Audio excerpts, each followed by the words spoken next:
भारत आज की डेट में विश्व गुरु बनने की चाहत रखता है और एक समय भारत को सोने की चिड़िया भी कहा जाता था। लेकिन सोना यहाँ पे असलियत में गोल्ड, सिल्वर या प्रीशियस कोई ज्वेलरी जैसी चीज नहीं थी। सोना था भारत का ज्ञान। भारत का ज्ञान यानी भारत की यूनिवर्सिटीज जैसे तक्षशिला, उदंतपुरी, विक्रमशिला, यहाँ तक कि नालंदा। और आज जब बात हो रही है 815 साल बाद कि हमारे प्राइम मिनिस्टर श्री नरेंद्र मोदी जी ने नालंदा को रिनॉग्रेट किया है, तो ये अपने आप में एक बहुत अच्छी बात है, क्योंकि नालंदा का इतिहास बड़ा गौरवशाली रहा है। किंतु खिलजी नामक एक मूर्ख राजा ने उसे जला दिया था और कहते हैं ये 3 से 6 महीने तक जली थी। कहते हैं यहाँ लाखों की संख्या में किताबें थी, करीब 90 लाख किताबें थी। और अब इसकी हिस्ट्री की अगर हम बात करें तो इसकी हिस्ट्री 3200 साल पुरानी है। कहते हैं महावीर जैन और साथ ही साथ गौतम बुद्ध दोनों ने यहाँ कहीं ना कहीं उपदेश दिए थे। लेकिन जब बात करते हैं कि ये बनाई कब गई, तो कहते हैं कि असली बनने की शुरुआत गुप्ता पीरियड के दौरान हुई थी, जो कि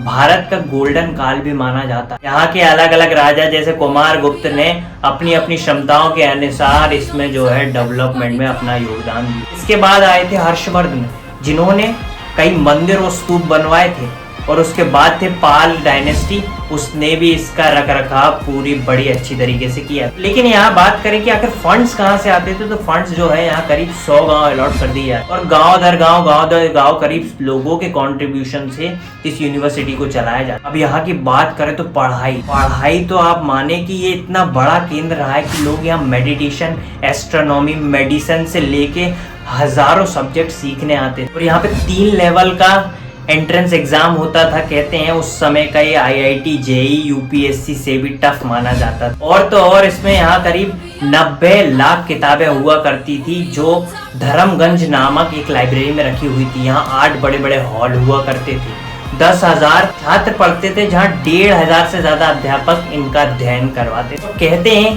कि ये जो सेंटर रहा है ये चाइनीज, कोरियन और साउथ ईस्ट की बहुत सारी कंट्रियों के लिए एक अध्ययन का बहुत बड़ा केंद्र माना जाता है। और यही कारण है कि चाइना से ह्यूनसांग इत्सिंग करके बड़े बड़े स्कॉलर आए, जो यहाँ से 500 से ज्यादा अधिक किताबें ज्ञान के रूप में ले गए थे और वहां उन्होंने बुद्धिज्म का और ज्यादा प्रचार। लेकिन दुविधा की बात तो ये रही कि करीब 1193 के आसपास बख्तियार खिलजी नामक दुष्ट ने क्रूरता के कारण, एक जलन के कारण कि हिंदुइज्म और बुद्धिज्म जो है इतना आखिर पनप कैसे सकता है, इतना ज्ञान हो कैसे सकता है, इसको जला के खाक कर दिया। और कहीं ना कहीं उसके बाद से नालंदा यूनिवर्सिटी हमारे इतिहास के पन्नों में दबी सी रह गई। लेकिन हमारे इस प्रेजेंट गवर्नमेंट ने कुछ इनिशिएटिव्स लिए और समय के साथ ये इवोल्यूशन होते होते आज फाइनली इतने सालों बाद ये इनॉग्रेट हुई है और हम सब भारतीयों को इस पर गर्व होना चाहिए। इसी के साथ मैं मिलता हूँ आपसे अगली वीडियो में। मिलते हैं। जय हिंद, जय भारत।